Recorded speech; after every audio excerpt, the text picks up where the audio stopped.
Sometimes all those tendencies of the flesh, before you know it, sometimes you just begin to pray, suddenly you begin to feel some lust. Begin to feel some lust, and you're like, am I okay? I wish I will not stop this prayer. Or God, continue to pray. The lust was coming to stop you from praying. Never stop the prayer. Continue.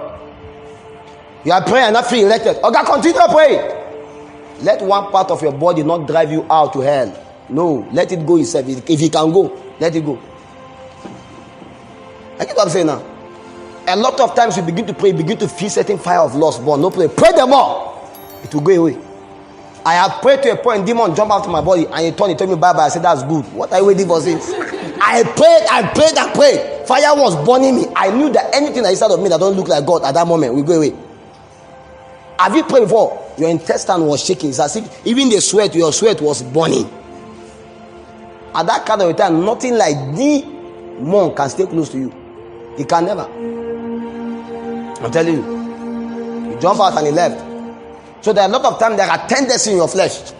You can be praying and you start remembering that last time you were a masturbator. The other time actually you actually watch pornography. No problem. Don't stop the prayer. Let nothing stop, because it's a war. It's a war going on in your flesh. I get what I'm saying now. It's a nature of the flesh trying to supersede the spirit. The Bible said that walking the flesh is putting your mind on what? The things of the flesh. Walking the spirit is putting your mind on things of what? The spirit. He said the flesh will not agree with the spirit will not agree with what? The flesh. They are in war with each other. So you must war and mortify the flesh. Tell him, keep quiet. I get what I'm saying now. So a lot of times you begin to pray and you begin to feel certain tendency in your flesh. In fact, there are times you just hold a lady. If you have not, as you just hold a lady, maybe the lady you have been having caution. Maybe you used to greet her much, she don't even want to answer you, and now you are just by hand. They say, hold your hands together, and she cannot go to that side, so you hold her. As you hold, suddenly your temperature change. Suddenly your temperature change, and you begin to freeze. Now, brother, at that time, if you cannot leave her hand, pray them all. Pray so much, forget that she's living there. But if you pray and you discover that you are still in the flesh, leave her. So you can help yourself. I get what I'm saying that. But sometimes it's natural, it's normal for you to have some of those kind of feelings. But many times people feel that it's something bad. I get what I'm saying now. Or you come to a place of prayer and you begin to pray, so then you now see a vision of what's your name again? You see a vision of you and Francis dancing through the aisle as husband and wife. And you are praying to conquer into territories in God. And now what you are seeing is you and Francis dancing as husband and wife. Hey! It's a warfare of the flesh, my friends.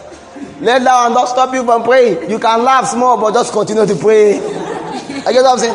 It's a war that is fought in the place of prayer. That's what used to stop you from praying, some of you. No problem. Hold his hand again. Drag him to the inner chamber, to the holiest of holies in the prayer. No problem.